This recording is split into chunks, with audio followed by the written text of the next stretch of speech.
My last visit to India was actually in 2013 in my capacity as Minister of Trade. And the change that I just see on the streets of New Delhi and that I will most probably see in Mumbai in a couple of days is palpable. This is an economic miracle that we're witnessing, and I wish you all the best. You are one of the fastest growing economies in the world that we can witness here every day.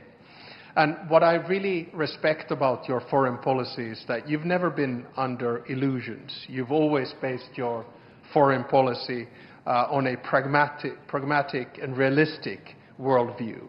You've showed the rest of the world that strategic caution and safeguarding autonomy means a lot, all the while championing multilateralism and global cooperation. And I believe personally that we should all become a little bit more Indian.